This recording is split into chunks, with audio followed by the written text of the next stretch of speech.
Welcome, everyone, to the T-Rap Show with your host, Trapper Goldsmith, where we showcase elite athletes and sport individuals with their inspiring stories and rise to glory in their pursuit of everlasting greatness.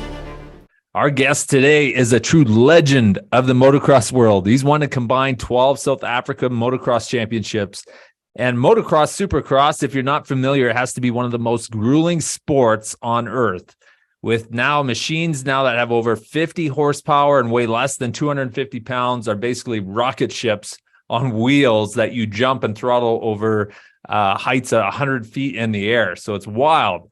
So Richard van der Westhuizen, born and raised in South Africa, not only dominated the sport of motocross over there, I mean, he's more famous than Crocodile Dundee is in Australia, but also became a very successful entrepreneur and business owner before embarking on his journey here to Canada with his lovely wife.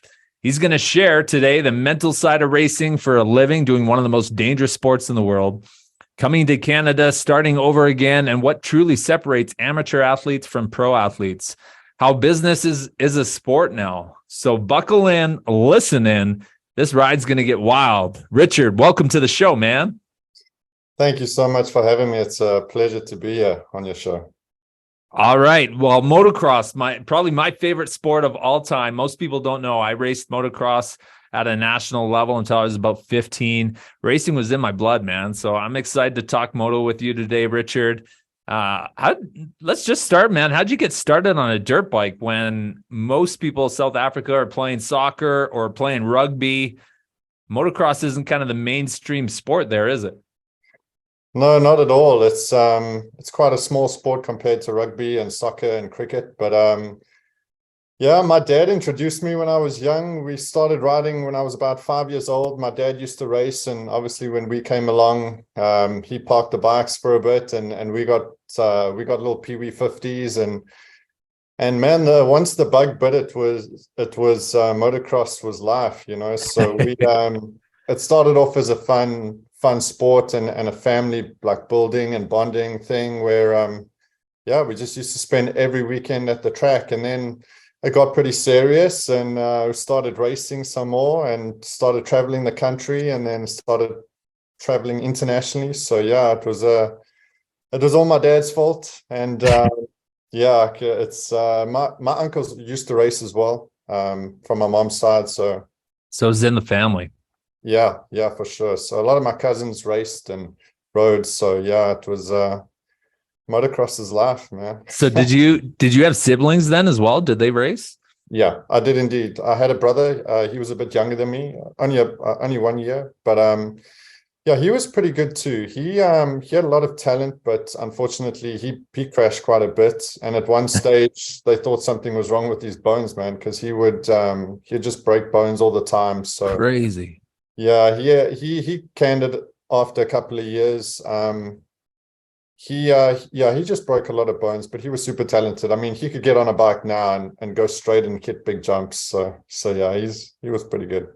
Nice. And motocross is by far like one of the most expensive sports. Funding it, I know. I grew up and there was with 3 boys, so my parents trying to foot that bill, I know, was very difficult on them financially.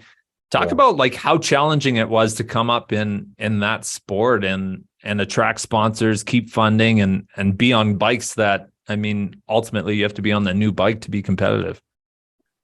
Yeah, that's so true. You know, I didn't come from a super wealthy family. My dad was an engineer on the mines, and he made it work. He mortgaged the houses twice. He spent every cent in our, you know, and it went towards our racing. So it was challenging. I mean, until I started performing and doing well, it was really difficult. And even when you get to that high level in South Africa, you're still paying for quite a bit of it yourselves. Mm-hmm. So yeah, man, we sacrificed quite a bit when we were younger, and but we made it work. I mean, it was a passion, and it was our blood, and it made us happy. So yeah, it was just a lot of sacrifice. Yeah. As a parent, you do whatever it takes, right, to watch your kids grow up and achieve their dreams.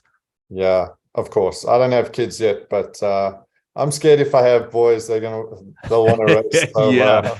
I always say it's either it's in your blood or it's not. Like once you get on a bike and you ride it for the first time, you either know like this is where I'm meant to be. Like motocross, like you said, motocross is life. yeah. Or it just scares you and you never get back on a bike ever again. Yeah, I always joke with my wife. I say, I really pray that we have girls, or if we have boys, I'll just like hide all the motocross memorabilia and stuff away. But Yeah. no, it would be cruel. What did dad do growing up? He was a golfer. He was Yeah, yeah.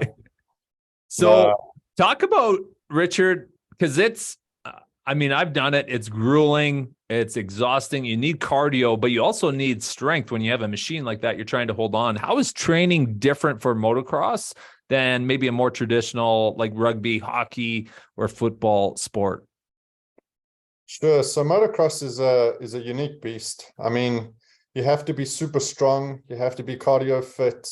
And there's a fine balance. I mean, I'm sure you know, maybe some of the listeners won't know, but there's a serious problem that the riders face, which is called arm pump. And it's when your muscles in your forearms pump up. And once that happens and once that sets in a race, you're toast. You can't really do anything about it. So that, in my experience, the only way that I got rid of that was feeling comfortable on the bike and practicing and training a lot. So, I mean, I did a lot of cardio. I did strength training, but not like super intense, heavy weights. A lot of circuit type training, rowing, swimming, running, everything. The more cross training we did, the better. Yeah. Right. Yeah. Cross training. That's a good way to put it. So Yeah. Arnold Schwarzenegger talks about like you want the pump, but in motocross you don't want the pump. That's No, not that's at your all. worst enemy. No, and it's deceiving because I mean, you look at top professionals like Sexton or Marvin Muskin, and they look really lean and skinny, Yeah. but they are super strong, man. They can race flat out for 30, 40 minutes, and your heart rate is super high during those sessions. So yeah, it's arguably one of the most demanding sports in the world, and certainly I've tried a lot of different sports, and to me, motocross is definitely up there. And it's different, right? Because you can ride the bike like a cycling, you can run and jog and train like that. But when you got to put a certain amount of time on a dirt bike and training there to build those muscles, reflexes, Yeah, and cardio as well. yeah, of course. So you know, the pros are definitely practicing 2 or 3 times a week and on the weekend. South Africa was a bit tricky. I would try and maximize my time on the weekends on the bike and try at least once or twice in the week. But you always have that kind of fear in the back of your head. If you're not staying sharp, then you're going to get smoked on the weekends. So I always try to be on the bike as much as I could. So, but like you said earlier, it's super expensive. So there's a fine balance. Yeah. So you won multiple championships in South Africa, but most of the exposure for the sport comes in the U.S. With the Supercross series and the Motocross series. Did you ever come overseas to try your hand at racing in the U.S.? I did. I raced US National in 2004. I did a couple of Texas State Championships as well. I raced in New York. It's difficult because, like I said, I didn't really come from a super wealthy family, and at that time, I didn't have the funding to sustain me when I came over to the States. So I raced briefly in the States. I raced a few times. I raced quite a bit in Europe and in England. I actually lived in Scotland for a year and did the British Championships when I was quite young. When I was about 16. Yeah, so I raced extensively in Europe and that side of the world. But yeah, it was unfortunate. It's how life works. If I'd had the opportunity to stay there, I definitely would have.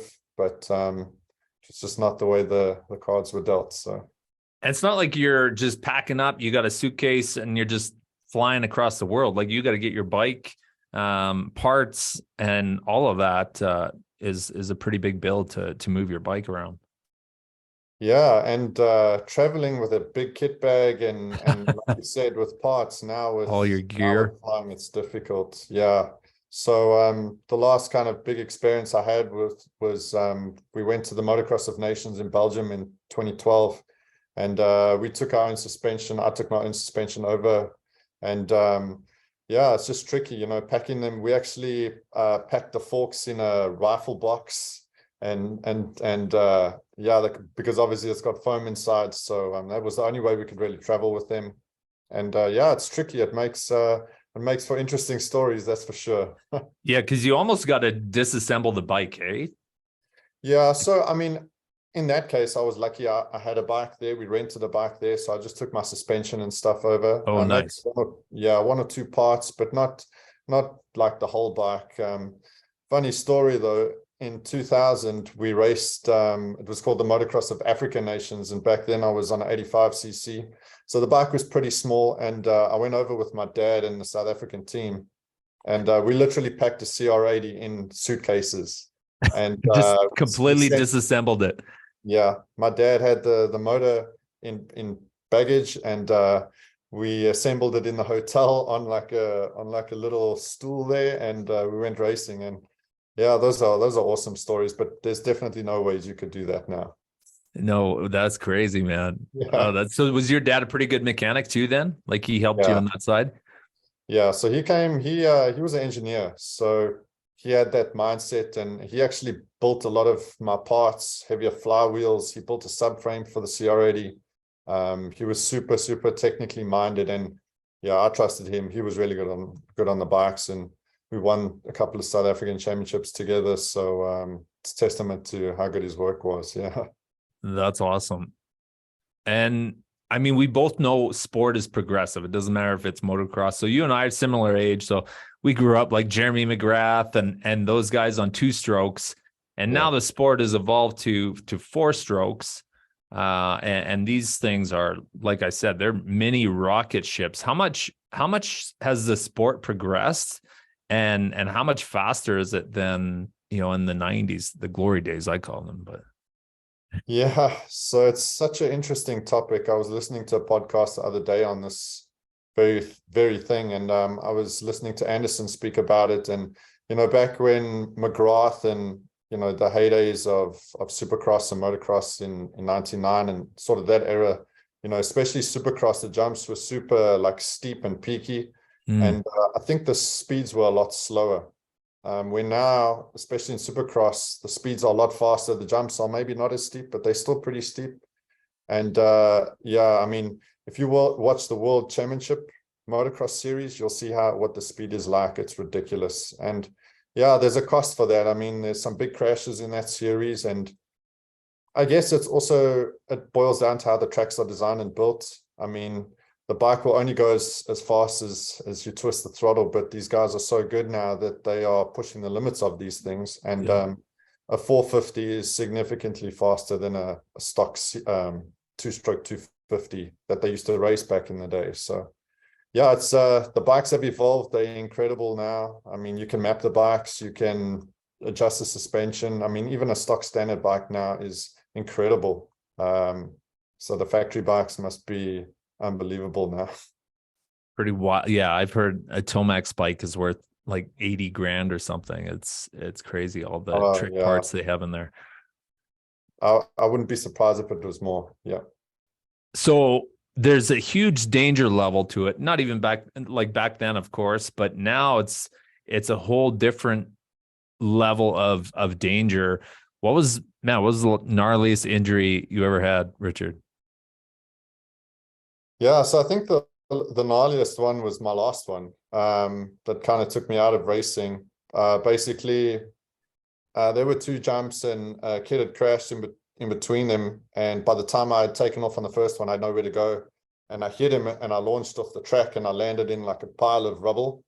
And I actually broke both my ankles at the same time, and bashed my head and wrecked the bike. And yeah, it was nasty, man. And but that's part of it. Motocross is a dangerous sport, and I think the biggest part of that is preparation. If you're prepared and you're fit and you're mentally strong, it'll prepare you for the unexpected. I mean, to a point, obviously. I mean, something like that's kind of out of your control, wrong place, wrong time. If I was not fit, if I was not strong, it would have been a lot worse. So it's all calculated risk. But I think it boils down to preparation. If you're prepared and your body's prepared for this, for the sport, and you're mentally prepared, then I think you're halfway there already. Yeah, mentally prepared. So fear is a big, like, people get in a car accident and they have trauma from that, and PTSD and certain mental. So how get in a terrible wreck, how do you come back and get on a bike and race again at a professional level after, a crazy injury like that, or crash?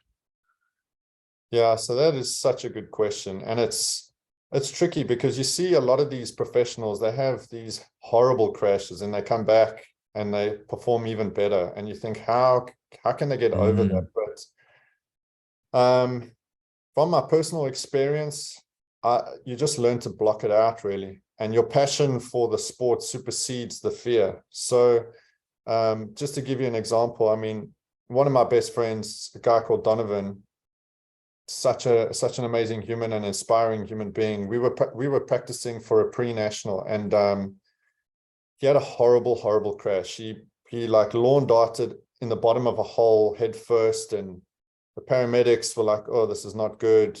We spent time with him at hospital. He was, oh man, he had brain injuries and stuff, and we had to race a national 2 weeks after that. And I didn't choke, I just didn't ride well at all. And I mean, you're hitting a jump where your best friend, he nearly passed away. It was that bad. And now he's an inspiration. I mean, he does these huge cycling events and he does triathlons and stuff, and he still has a bit of damage to his arm and stuff. But I mean, witnessing that and getting over that fear, sometimes you just have to block it out. I mean, I know when we were younger and we were racing and stuff and we crashed, my dad would say, "You got to get up. If your arm is not hanging off or the bone's not sticking out, you've got to get up and get away straight away and go ride, because otherwise, if you let that fear sink in, you got problems." So we got taught that at quite a young age, and I think that's, maybe it's a bit brutal in today's times, but it certainly helped me. I mean, I've thinking back to when some of these difficult things have happened, I think in my older age now, I think, man, how did you even deal with that? But when you're young, you're just so focused on winning or racing or being the best that you can be, that you literally just push that stuff out. Yeah. And when we're younger, we have a little bit more short-term memory than we do as we get older. Yeah. There's a little more memories in the junk box the older we get. Yeah, that's for sure. So do you think in a sport like that, there's a higher level of mental strength or focus because it's life or death just about when you're racing? I've done other sports before, it's crazy. I've never really considered motocross a dangerous sport. You speak to people and you say you raced or whatever, and the first thing people would say is, it's a dangerous sport. And you think, well, I'm doing my best to mitigate the risks and I'm preparing myself like we spoke about earlier. But yeah, it's I don't think mentally you need to prepare yourself any other way different than another sport. I mean, all these sports at such a high level, you have to be so mentally strong. I mean, I know you used to play golf and be a professional golfer, and I think to myself, it's the mental games and the mental strength you need to dig yourself out of a hole. Even tennis, I played tennis for a bit at school, and when you're getting caned set after set, like, to pull yourself out of that, you need to be mentally strong. So I think it's relative. I think when you're at that level, and certainly the professionals, they know the risks that they're taking, like Sexton and Tomac and all of them, but they are so good at just being so hyper focused on what they need to do. Their focus is so strong that they're not thinking about anything else, and they'll deal with whatever else presents itself when they cross that bridge. I think it's just extreme focus. Yeah. And like you said, right, a little part of it is you got a job to do, right? It's no different than being in the military or being a bull rider, or like, you don't think about, I could die today. It's hey, I got a job to do and I just got to get out there and get it done. Yeah, and I mean, yeah, even the military thing, you need to be so mentally strong. I mean, I'm sure a lot of people have read David Goggins' book, and you see the hell that they go through just to get in. And yeah, motocross is really tough. But I mean, it all depends on your perspective and how you approach things. I mean, you can make anything tough. And yeah, I mean, motocross is super, super, coming like I haven't raced for since 2017, and looking at it in hindsight, sure, it is dangerous and it's tough and you have to be physically strong and mentally strong, but I would apply those things to any sport, really. Right. Yeah. I was talking to Seth Barnes today, and he was 12 years in the Marines, also races motocross, and he talked about how being a Marine helped him be a better motocrosser, but being a motocrosser also helped him be a better Marine. And it's cool how, separate professions can also help you be better in both.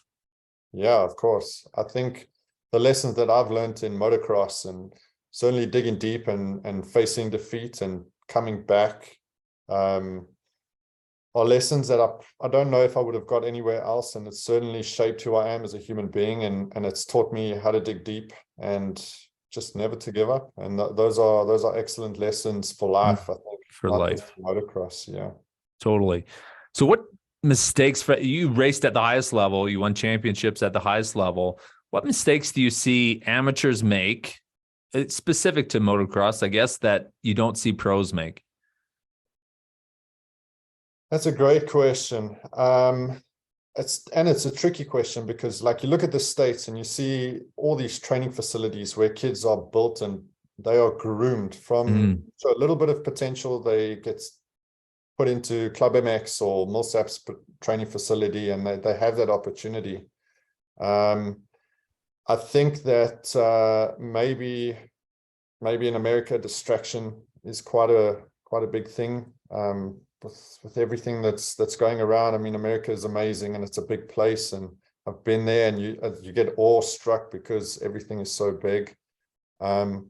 In terms of what separates the pros from the amateurs, again, I'm probably just repeating myself, but it's the focus, but it comes with extreme purpose. So the first thing that I see, yeah. So the first thing that I would notice if I saw another pro at the track was they are there to do a job, like we spoke about. Right. They get there, they're not doing any funny stuff. The kit is on, the bike's warmed up, and they're out and they're doing their heats or their sessions or whatever. They come back, they know they need to be drinking, they know they need to be eating, they know their mechanic needs to be filling up their bike. Everything is structured and planned out, and they won't go there and mess around like a lot of weekend warriors do for the love of the sport, that because it's their job and they're professional. They get there, they get their job done, and they're out because they need to go cycle, or they need to go do a stretch or yoga or whatever. So I think just their demeanor and their focus and their drive and just their purpose is just so structured. And yeah, I mean, you can pick it up a mile away. Yeah. That's powerful. Yeah, I agree. That makes a lot of sense to any sport. I think you're right. Is certainly that purpose. Wake up. They know what they're doing. They know what their job is, and limit distractions. I mean, with everything in the world today and how connected we are, and distractions are huge. Yeah, I mean, and it is, when I was racing and stuff, social media, I mean, I would say my peak of racing was about 2012, 2013. And social media and Instagram was just coming in. I mean, there was not too much distraction, but yeah, I mean, I'm sure you would know if you went to a golf course or a range or even a driving range, you would be able to pick up immediately who's a professional just on how they act. And, when I was racing, I was super, super focused on the racing and what I needed to do, and everything would be a blur, and people would come speak to me, and it was never that I was rude or not humble or whatever, but just so focused, and you kind of get this glazed look in your eyes that you've got this job to do and you need to focus. And when the racing's done, it immediately lifts and you can relax. Yeah. and yeah, I used to get a bit of grief for it because people used to say I was a bit serious and stuff, but I took it seriously. So yeah. Yeah, well, you have to at the level you raced, and it obviously shows in your results. So, Richard, when did you kind of know? I mean, you talked about the injury. That was your worst injury ever. But really, what solidified the decision to retire and not come back from that? So I actually retired twice.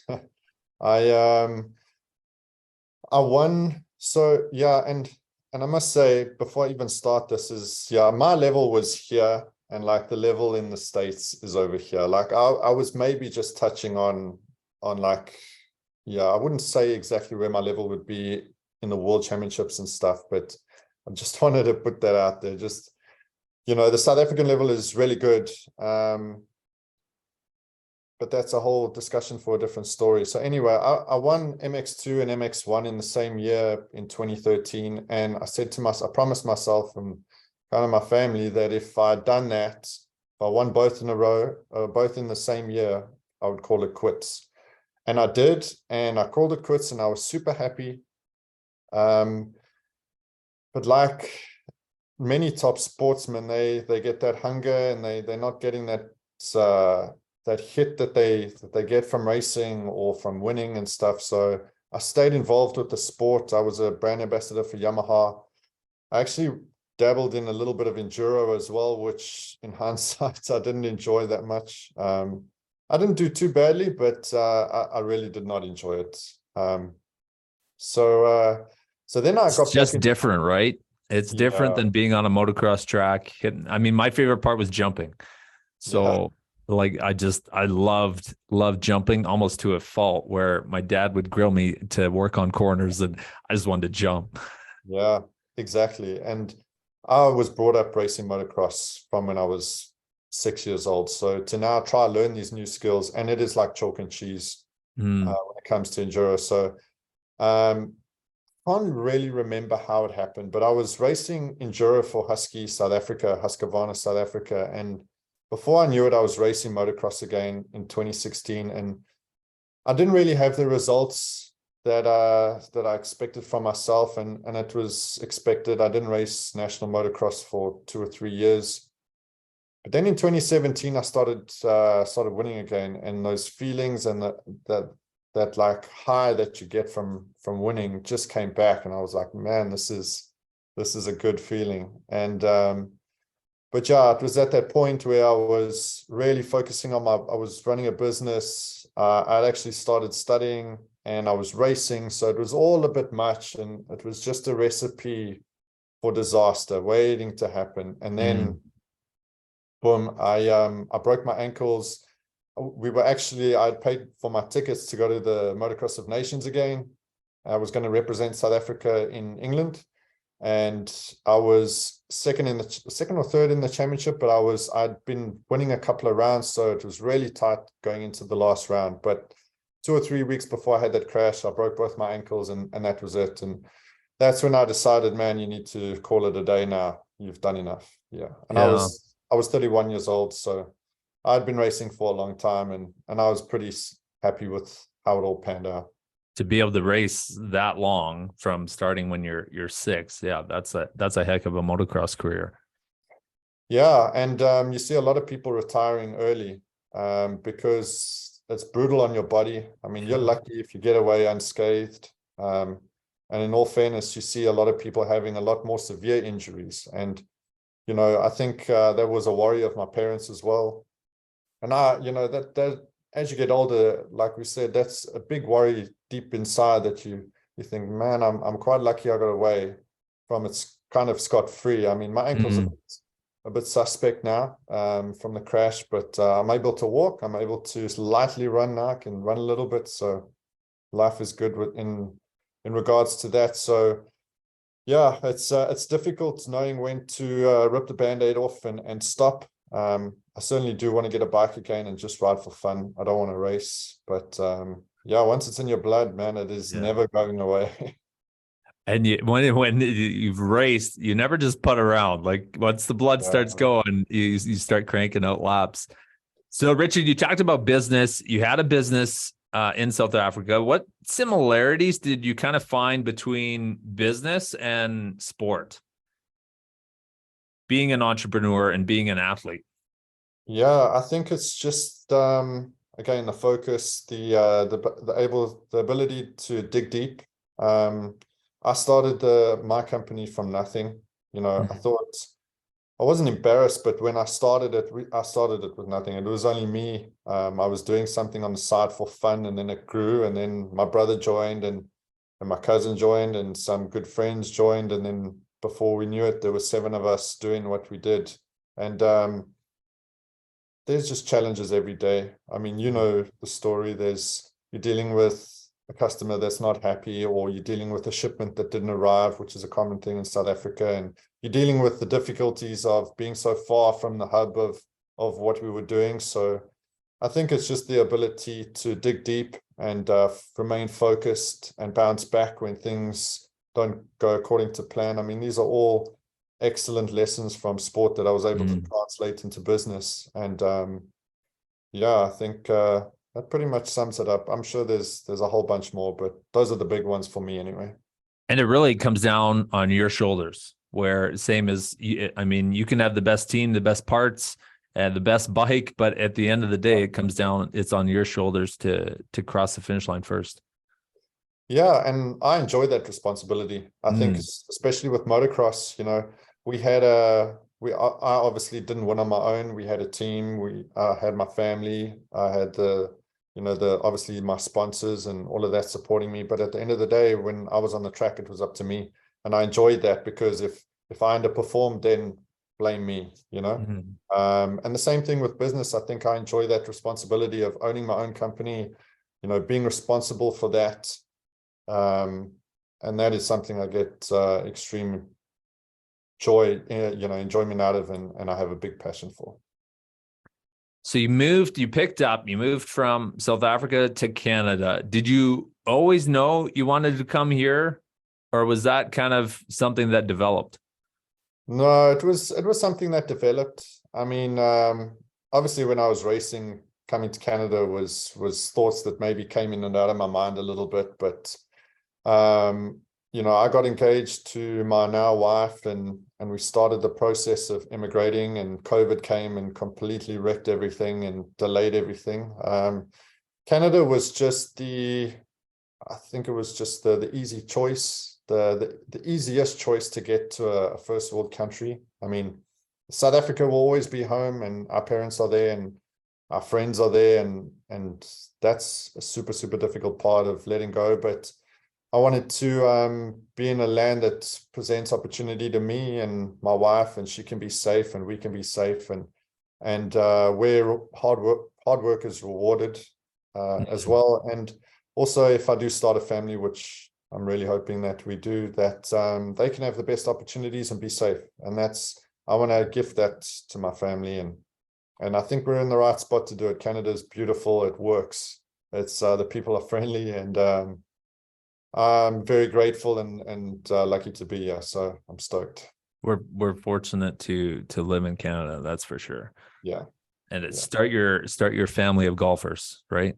Yeah. Yeah. So you had adversity in sport, as everyone does. Anyone that gets to a professional level is going to have to overcome adversity. How do you think, Richard, that's helped you now, moving past sport, moving into business, immigrating to a foreign country for you guys? How has sport really equipped you to handle adversity? Oh man, it is nearly everything.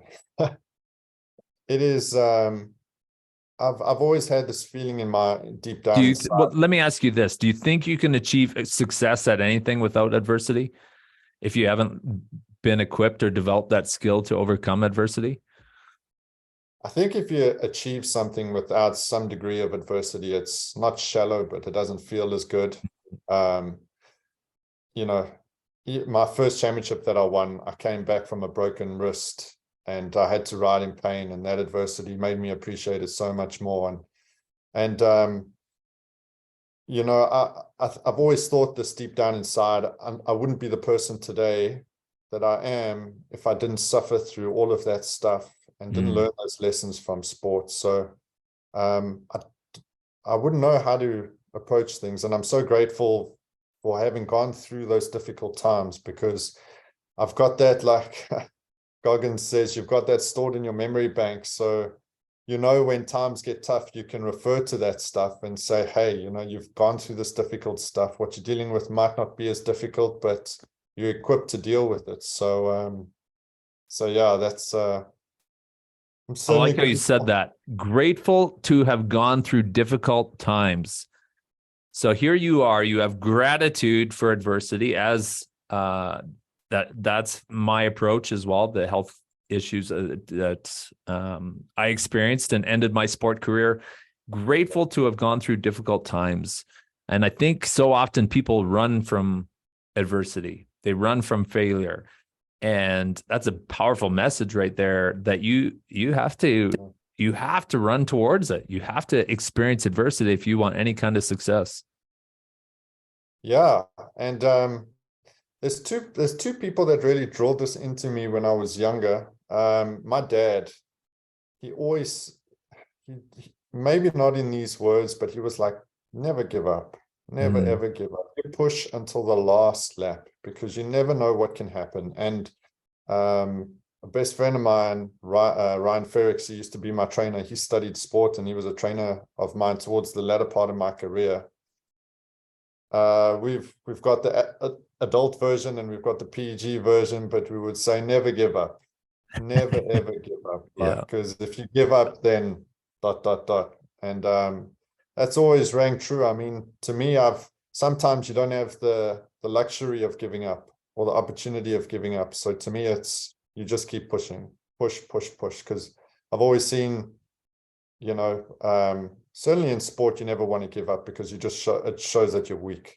And I never wanted people to see any of my weaknesses. So I would always push to the end. So yeah, that's, I hate giving up, and it's something I hope I never, ever do in my life. Can you remember a time though in your life when you were close, when you were like, you hit your limit? You're like, man, I don't know how much fight I have left in me. Oh yeah, there's been many times. There's been many times. I mean, I spoke to you about that first championship that I won. I think my wrist came out of cast, I think the Wednesday before the national on the Saturday. I did like a warm-up ride as soon as it came out of the cast, and I was riding through extreme pain. I think one of the biggest ones was my final championship year in 2013. I had two really good first rounds. I mean, I was pretty much the best I'd ever been. I was in my prime. I was just super, super strong. And I went training before the third round, and I didn't even crash. I slid in a turn, and my knee like went to the side, and I heard a pop. And I was like, oh no, that is not good.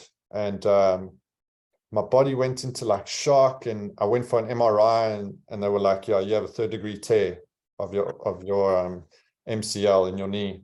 And the problem is that your knee brace sits right on those ligaments and the tendons and everything. So I was on painkillers for the rest of the year. But I mean, that's a scenario where I could have just thrown in the towel and just said, that's me, that I'm done. But just dug deep and forced my way through the pain, and and I won the championships that year. So it was well worth it. So there's always that reward at the end of the tunnel. So it might really suck now, but if you can push through and get through it, then a pot of gold is waiting for you on the other side.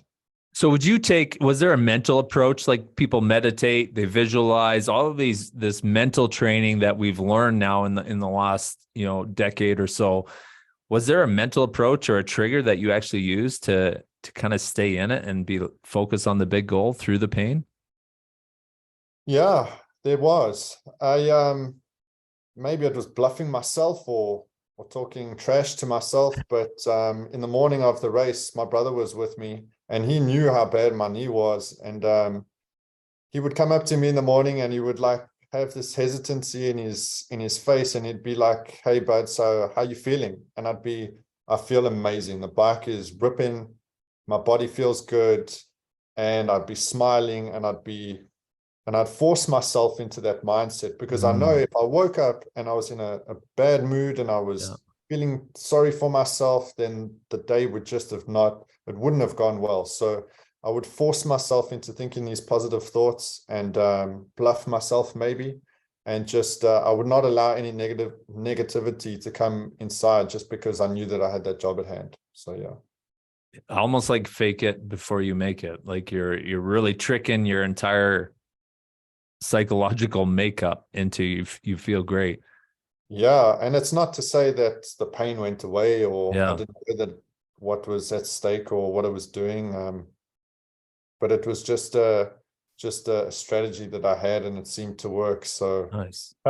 And my brother said to me once the season was done, he was like, I think that was when I knew that you were going to do it, is because you just pushed through and you didn't feel sorry for yourself and you didn't, you know, throw in the towel, like I said. And yeah, it was extremely rewarding at the end of it.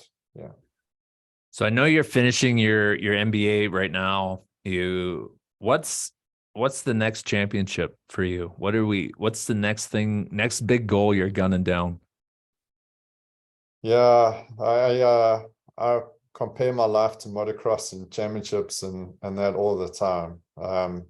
I think the next big thing for me is, yeah, like you said, I'm finishing off my MBA. I've got a couple of weeks to go and then I'm done, which has been a long stretch. So I'm really looking forward to that. I'm grateful now. I've got a position at a cool company that I'm working for. I think ideally another championship for me would be to own my own company again and do something that I'm super passionate about and be responsible for on my own. That's not to say I wouldn't want to work with a team again or any of that, but I really, really enjoyed that being in control and being super focused like we've discussed today. I think when the stars align and I can do that, I'm going to be a super, super happy human being. And it excites me even speaking about it. So that would be the championship for me. Well, you're in the country to do it, man. There's more opportunity here, especially with technology and everything to chase the dream of entrepreneurship is, my purpose now. My sport career is over and now it's being a full-blooded entrepreneur. All right, man. So a young athlete aspiring to race motocross professionally, ideally not your own child, someone else's. What do you tell him, man? Like, what's it take to race at a professional level? What's your what are you going to tell him? So definitely in the beginning is to have fun and enjoy. My dad never put severe pressure on me when we started out. He always said, have fun. If you're not having fun, then we can call it a day. You won't offend me. You won't, I won't feel like you've disappointed me. So I would definitely instill that on whoever I would be working with, or whether it's my child or my son or my daughter, if she wanted to ride. But initially, definitely the fun part. Have fun riding your bike. Run out full tanks of gas, get used to the track. And, if that person is super serious about, racing and doing all of those things, then obviously be prepared for whatever comes your way. So exercise and train and work on the mental side of things, and just, you need to let it develop organically. I think if you push too soon, too quickly, you burn the kids out and they don't enjoy it. I raced against a lot of kids that were extremely talented, but maybe just being too pushed, pushed too hard too soon, they lost the love for the sport, which is sad. So definitely not too hard in the beginning, but when that potential starts showing, then start putting procedures in place, that you start doing everything with the structure. I'm super structured. I love structure. And luckily I've got that experience to be able to, pass that knowledge on. So that could also be an avenue in the future. I mean, I love the sport. I still follow it every single weekend. I love it. So yeah, who knows? Yeah, that's, I think, really good, because with where sport is going, especially motocross, because you're pretty much physically, you're in your prime, your early 20s. And by the time you've hit 30, which in life is pretty young, but you're almost over the hill at age 30. But we're seeing more and more in all sports, kids starting so much younger until they've hit the age of 18, 19 years old, and they've already been playing competitively for 15 years. So I think that what you said there is super powerful in that you can't push them too soon. Yeah, and it's a slippery slope because, you know, especially coming from South Africa, if somebody shows potential, you really have to be showing potential at like 9, 8 years old. Crazy. Because you need to be starting to dabble in international racing when you're 11, 12. And then from there, you can really see if the kid has potential, and then you've got to get over there, whether it's to the States or to Europe. I mean, we know people that have sacrificed everything, sold up, moved to Europe. There's a couple of kids from South Africa that are racing World Championship motocross now, and they've also sold everything and moved over. And it's a big sacrifice, and it's a risk. It is a huge risk, because I mean, if you tell the normal person on the street that you're going to pull your kid out of school at 13, 14, 15 to go race motorcycles, most people think you are nuts. And the actual chance of you making it into the top level of the sport is, oh man, it's a lottery. So there's a lot of things that you need to consider, and you actually need somebody with a bit of experience in the sport to be able to say, hey, it's going to work. You know, you've got a good chance of it working out, or kind of be blunt and say, maybe you should just race back home. Because, and that's also difficult, because who are you to tell anybody that they can't do what they're passionate about? So it's really tricky. I mean, you've got to, if you're super passionate, then by all means, you've got to try and you've got to push, because everybody peaks at different times and different ages. But yeah, it's tricky. Like you said, every sport starts at such a young age now. You've got to be showing potential when you're super young. Otherwise, you might just miss the boat. Yeah. And not to take anything away from South Africa motocross, like it's I would say very similar to Canadian motocross on the same level. It's just that the US is a completely different beast. Like fortunately, yeah. Exactly. Fortunately, Canada is so close to the US. So, I mean, I know of a lot of Canadians that have come over to South Africa, to the States to race. And the level in South Africa is pretty good. I mean, one of my biggest competitors, he raced in Canada for a couple of years, I think, and he won a couple of nationals. So the level is good, and there's a lot of talent, but being so far south and so far away, we don't have factory equipment, and the tracks are not as good. So you're coming from a deficit already. So to make that up and then still to achieve what you want to achieve, it's a tall order. And that's why only a few people have done it. But the people that have been extremely successful, and yeah, they are animals. Yeah. All right, Richard, toughest question of the whole interview here. 2023 US Supercross, who wins, Sexton, Webb, or Tomac? Oh man, heart says Sexton. I just watching him is an absolute pleasure. I think his professionalism and his demeanor is so cool. I'm definitely rooting for him. I think Tomac gets it just because he's just an absolute beast. And I just think he's a bit stronger than Webb. Webb's crafty. His race temperament is incredible. But I just somehow think Tomac gets it done. Unless Chase can go win 6 out of 6. I think there's 6 more rounds to go. If you go 6 out of 6, then there could be a chance. But yeah, it'll be difficult. Webb seems to be lacking a little bit of speed. You're right. He's got that racecraft, and he definitely knows how to get in the minds of the other racers. Like he's got that, even the look behind and the wave at Sexton in the heat race. Like he knows how to, I think more than any other rider, he's taken last lap wins or passes on the last lap than any other racer. He's just got that craft. Yeah, I don't think there's many races out there that have his racecraft in Supercross, man. It is unbelievable. When he's on, and especially the 2 years that he won the championships, it's unreal to watch. So if he brings that game into the final rounds against Tomac, yeah, it's going to be difficult to determine who wins. It'll be good.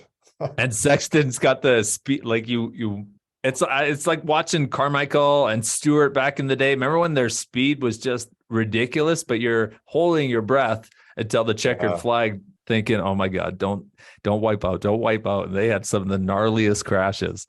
Yeah, and Sexton, you just have to hope and pray that it's not getting into his head. He's at that level. He's super mentally strong, but he's racing the best in the world who are also equally as strong. So he needs to be perfect to win. Yeah. Richard, this has been a lot of fun, man. I was definitely excited to have you on the show and talk motocross, my favorite subject. Right behind that, of course, finance and business. But motocross is my first true love. It's like that never goes away. Once it's motocross for life. So this was a pleasure, man. I really appreciate your time. We'll jump off live here and wrap up, but I want to thank you for your time.